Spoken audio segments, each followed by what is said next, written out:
+1 botany ക്ലാസ്സിലേക്ക് എല്ലാ കുട്ടികളെയും സന്തോഷത്തോടെ സ്വാഗതം ചെയ്യും. കഴിഞ്ഞ ക്ലാസ്സിൽ കിങ്ഡം മൊണീറയെക്കുറിച്ചാണ് നമ്മൾ പഠിച്ചത്. മൊണീറയിൽ വരുന്ന വിവിധ ജീവജാലങ്ങളുടെ സവിശേഷതകളും മറ്റുമാണ് പഠിച്ചത്. Today we are going to discuss the second kingdom, Kingdom Protista. രണ്ടാമത്തെ കിങ്ഡമായ പ്രോട്ടിസ്റ്റയെക്കുറിച്ചാണ് ഇന്ന് നമ്മൾ ചർച്ച ചെയ്യാൻ പോകുന്നത്. This kingdom includes single-celled eukaryotes. ഈ കിങ്ഡത്തിൽ വരുന്നത് ഒറ്റ കോശമുള്ള യൂക്കാരിയോട്സ് ആണ്. Members of this kingdom are primarily aquatic. പ്രാഥമികമായിട്ടും ഈ ഗ്രൂപ്പിൽ വരുന്ന ജീവികൾ ജലജീവികളാണ്, അല്ലെങ്കിൽ അക്വാറ്റിക് ആണ്. They have well-defined nuclei and other membrane-bound cell organelles. ഇവയ്ക്ക് വ്യക്തമായ മർമ്മമുണ്ട്, മറ്റ് കോശാംഗങ്ങളുമുണ്ട്. Some of them have flagella or cilia. ഇതിൽ ചില ജീവികൾക്ക് ഫ്ലജല്ല ഉണ്ടാകാം, അല്ലെങ്കിൽ സിലിയ ഉണ്ടാകാം. These are locomotory organs. They reproduce asexually and sexually by a process involving cell fusion and zygote formation. ഇവയിൽ അലൈംഗിക പ്രത്യുൽപാദനം നടക്കുന്നുണ്ട്, അതോടൊപ്പം തന്നെ ലൈംഗിക പ്രത്യുൽപാദനവും നടക്കുന്നുണ്ട്. എങ്ങനെയൊക്കെയാ? By cell fusion and zygote formation. കോശങ്ങൾ കൂടിച്ചേർന്ന് അല്ലെങ്കിൽ സൈഗോട്ട് ഫോർമേഷൻ, സിക്താണ്ഡം ഉണ്ടാകുന്നതിലൂടെ. ഇനി ഈ കിങ്ഡത്തിൽ പ്രധാനമായിട്ടും 5 വിഭാഗം ജീവജാലങ്ങൾ വരുന്നു. ഒന്ന് chrysophytes, 2 ഡിനോഫ്ലജലേറ്റ്സ്, 3 euglenoids, 4 fourth one slime molds, and 5th one Protoservants. അപ്പോൾ ഈ കിങ്ഡത്തിൽ വരുന്ന വിവിധ ഗ്രൂപ്പുകൾ ഏതെല്ലാമാണെന്ന് നമുക്കൊന്ന് പരിശോധിക്കാം. ഒന്നുകൂടെ പരിശോധിക്കാം. Chrysophytes, ഡിനോഫ്ലജലേറ്റ്സ്, euglenoids, slime molds, and Protoservants. So the first group is Chrysophytes. ഒന്നാമത്തെ ഗ്രൂപ്പ് എന്ന് പറയുന്നത് ക്രൈസോഫൈറ്റ്സ് ആണ്. This group includes diatoms and golden algae. ഈ ഗ്രൂപ്പിൽ വരുന്നത് ഡയാറ്റംസും അതുപോലെ ഗോൾഡൻ ആൽഗയുമാണ്. ഗോൾഡൻ ആൽഗകൾ അറിയപ്പെടുന്നത് ഡെസ്മിഡ്സ് എന്നാണ്. Golden algae are otherwise known as desmids. They are found in freshwater and marine habitats. ഇവ ശുദ്ധജലത്തിൽ കാണപ്പെടുന്നുണ്ട്, അതോടൊപ്പം തന്നെ ഉപ്പുവെള്ളത്തിലും കടൽ വെള്ളത്തിലും കാണുന്നു. They are microscopic and float passively in water currents. ഇവ മൈക്രോസ്കോപ്പിക് ആണ്. മൈക്രോസ്കോപ്പിലൂടെ നോക്കിയാൽ മാത്രമേ ഇവയെ കാണാൻ കഴിയൂ. And they may float passively in water currents. വെള്ളത്തിൽ ഇങ്ങനെ ഒഴുകി നടക്കും. These are known as planktons. Once again, planktons. You know, phytoplanktons and zooplanktons. ഓർത്തിരിക്കുക. So many of them are photosynthetic.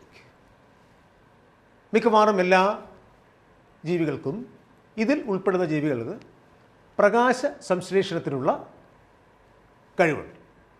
Then the cells of diatoms have 2 thin overlapping shells which fit together as in a soap box.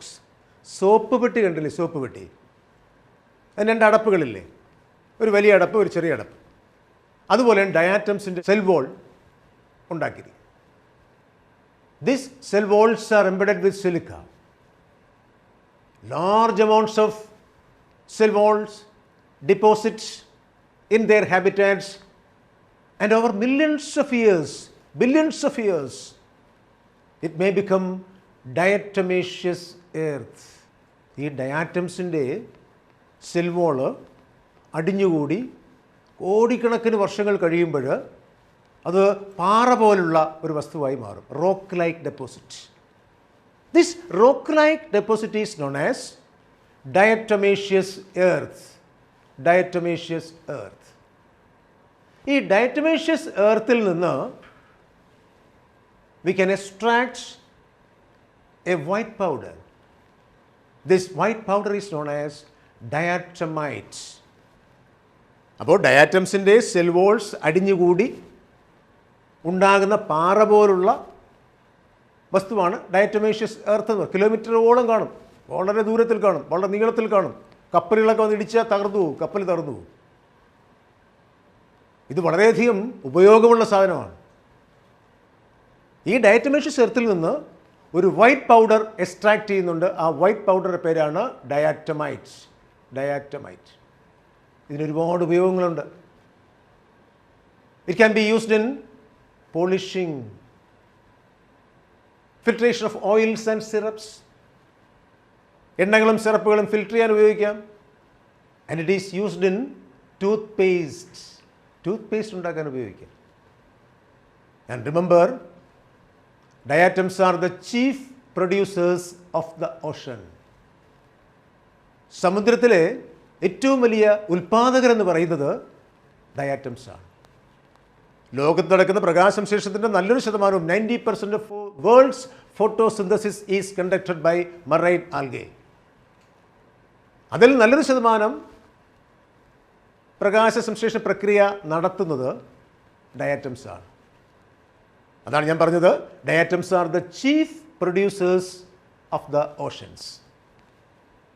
ഡയാറ്റംസിന് ചില ഉദാഹരണങ്ങൾ പറഞ്ഞാൽ Melosira, Pinnularia തുടങ്ങിയവ ഡയാറ്റംസിന് ഉദാഹരണങ്ങളാണ്. So the second group is dinoflagellates. രണ്ടാമത്തെ വിഭാഗം ഏതാണ്? Dinoflagellates. Mostly they are marine and photosynthetic. മിക്കവാറും അവ മറൈനാണ്, കടൽ വെള്ളത്തിലാണ് കാണപ്പെടുന്നത്. ആൻഡ് ഫോട്ടോസിന്തറ്റിക്, ആഹാരം സ്വയം നിർമ്മിക്കാൻ ശേഷിയുണ്ട്. They appear as yellow, green, brown, blue or red depending on the pigments present in their cells. ഇവെങ്ങനെയാണ് കാണപ്പെടുന്നത്? മഞ്ഞ നിറത്തിലാകാം, പച്ച നിറത്തിലാകാം, തവിട്ട് നിറത്തിലാകാം, ചുവപ്പ് നിറത്തിലാകാം, നീല നിറത്തിലാകാം. They appear YGBBR എന്ന് പറഞ്ഞാൽ they appear as yellow, green, brown, blue or red depending on the pigments present in their cells. Their cell wall has stiff cellulose plates on the outer surface. ഇവിടെ cell വാളിൽ കട്ടിയുള്ള അല്ലെങ്കിൽ കട്ടിയുള്ള ഈ cellulose പ്ലേറ്റുകൾ, ഭയങ്കര കട്ടിയല്ല, cellulose പ്ലേറ്റുകൾ outer സർഫേസിൽ പതിപ്പിച്ചിട്ടുണ്ട് ഉണ്ട്. And most of them have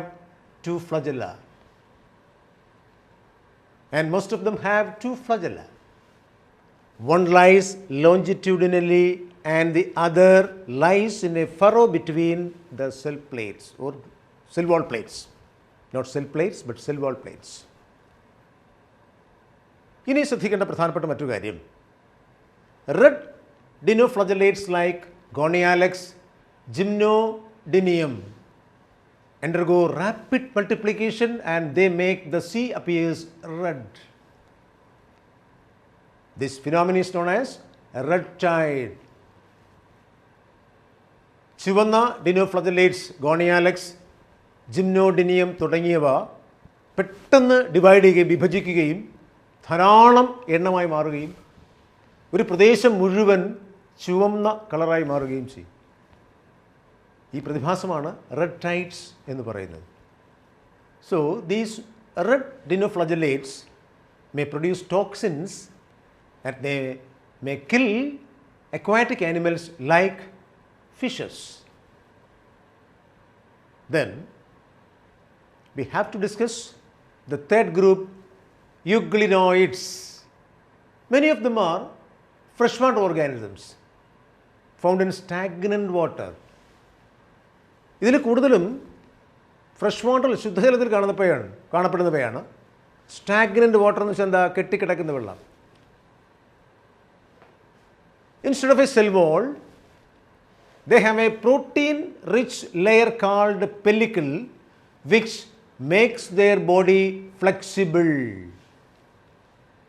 So, they have no cell wall.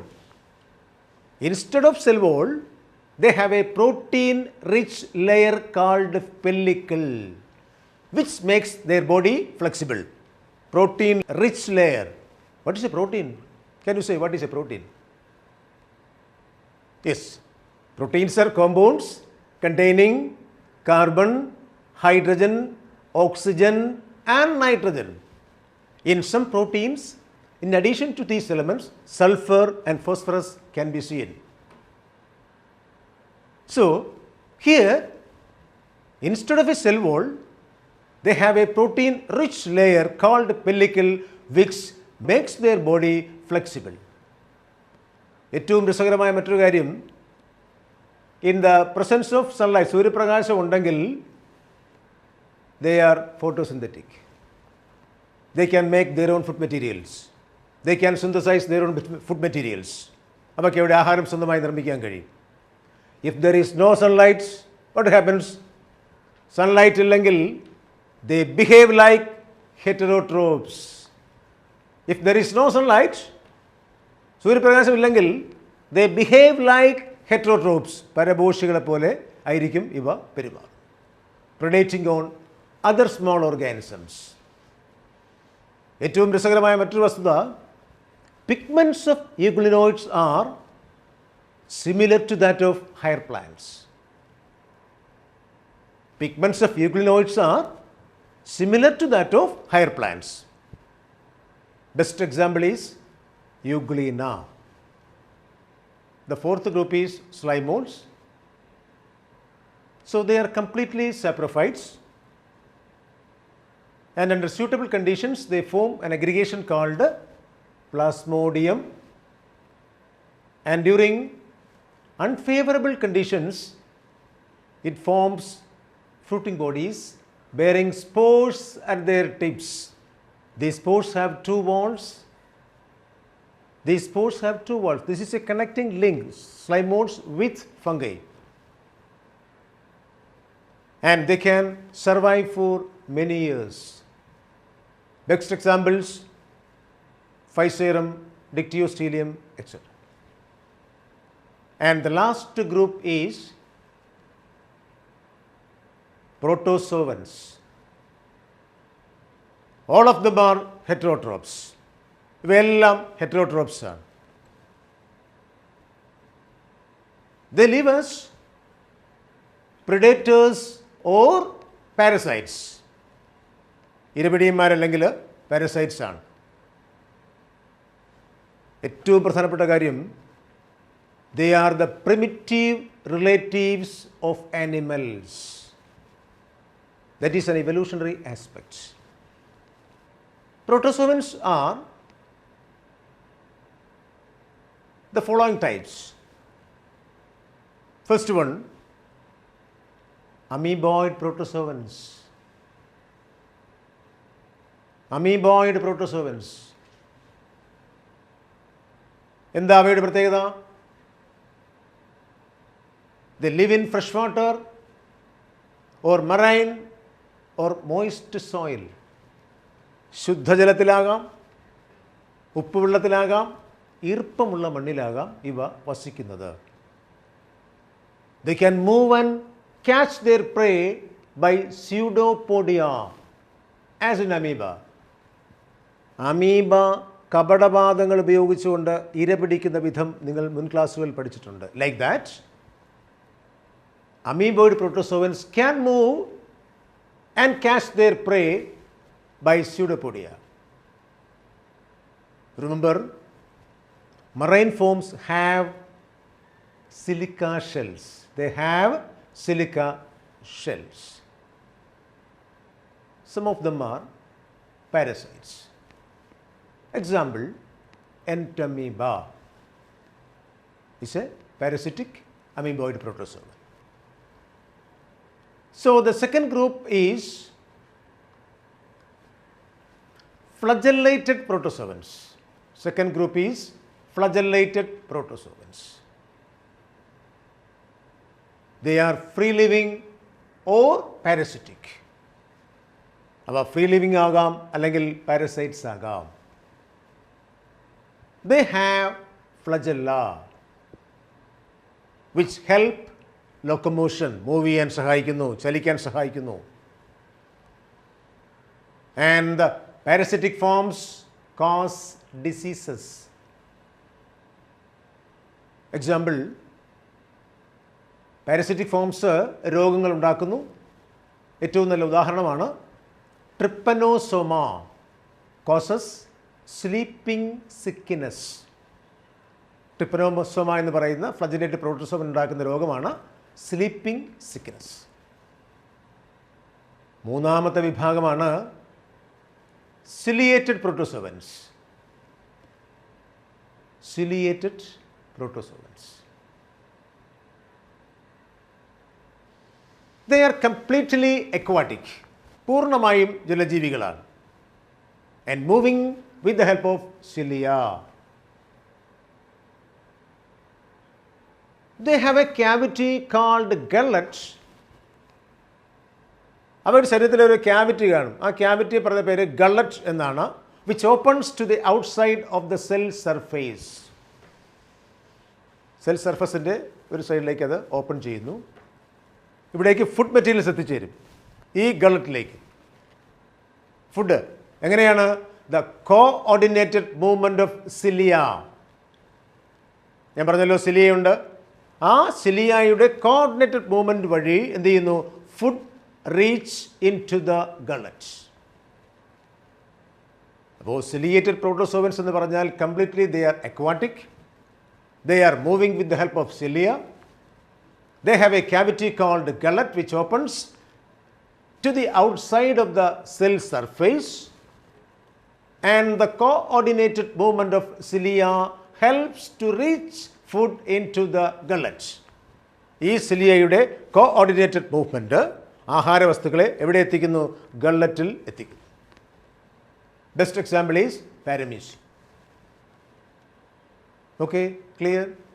Then the fourth group is sporosovans. Sporosovans. This group include many organisms. ഇവിടെ നമ്മൾ മനസ്സിലാക്കിയിരിക്കേണ്ട ഏറ്റവും പ്രധാനപ്പെട്ട ഒരു കാര്യം, the most important factor here is they have an infectious spore-like stage in their life cycle. ഇവരുടെ ജീവിതചക്രത്തിൽ ഒരു infectious spore like stage ഉണ്ടാവാം. അത് രോഗമുണ്ടാക്കുന്നവയാകാം. രോഗമുണ്ടാക്കുന്ന ഒരു സ്റ്റേജാണ്. ഏറ്റവും നല്ല ഉദാഹരണം ഏതാണ്? Plasmodium or malarial parasite which causes the notorious disease malaria. ഇത്രയും കാര്യങ്ങളാണ് പ്രധാനമായിട്ടും ഈ കിങ്ഡത്തിൽ വരും. അപ്പോൾ ഏറ്റവും പ്രധാനമായിട്ടും ഈ പ്രോട്ടിസ്റ്റയെക്കുറിച്ച് പറയുമ്പോൾ നിങ്ങൾ ആലോചിക്കേണ്ട വിഷയം, യൂഗ്ലിനോയിഡ്സിനെ കുറിച്ച് ഞാൻ പറഞ്ഞു they have pigments like that of green plants. So that is a connecting link between protista and higher plants. Protista and higher plants. അപ്പോൾ ഞാൻ പറഞ്ഞു യൂഗ്ലിനോയിഡ്സിനെ കുറിച്ച് പറഞ്ഞു they have pigments similar to that of higher plants. So there is a connecting link. That is an important evolutionary aspect, evolutionary relationship phylogenetic aspect ആണത്. രണ്ടാമത് പ്രോട്ടോസോവൻസിനെ കുറിച്ച് പറഞ്ഞപ്പോൾ ഞാൻ പറഞ്ഞു, these are the primitive relatives of animals. This is also A connecting link between protist and animals. അപ്പോൾ പ്രോട്ടിസ്റ്റയും plants, animals, fungi ഇവയുമായിട്ട് വളരെ അടുത്ത ബന്ധമുണ്ട് in the line of evolution. ഈ കാര്യം വളരെ ശ്രദ്ധിച്ച് ഓർമ്മിച്ചിരിക്കേണ്ട ഒരു കാര്യമാണ്. ഈ പ്രോട്ടിസ്റ്റയിൽ വരുന്ന മെമ്പേഴ്സിൻ്റെ വിവിധ ക്യാരക്ടറിസ്റ്റിക്സ് എല്ലാവർക്കും മനസ്സിലായി കാണും എന്ന് വിശ്വസിക്കുന്നു. ഇനി ഇതുമായി ബന്ധപ്പെട്ട ഒരു ചെറിയ പ്രവർത്തനം തരികയാണ്. അത് ഏറ്റവും പ്രധാനപ്പെട്ടതുമാണ്. അത് നിങ്ങളുടെ അധ്യാപകരുമായിട്ട് നിങ്ങൾ ചർച്ച ചെയ്യുക.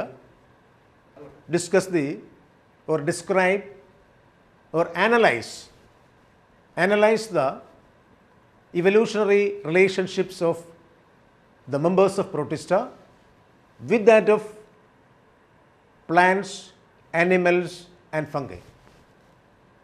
വ്യക്തമാണല്ലോ? Analyze the evolutionary relationships of the members of Protista with that of plants, animals and fungi. അടുത്ത ക്ലാസ്സിൽ നമുക്ക് വീണ്ടും കാണാം.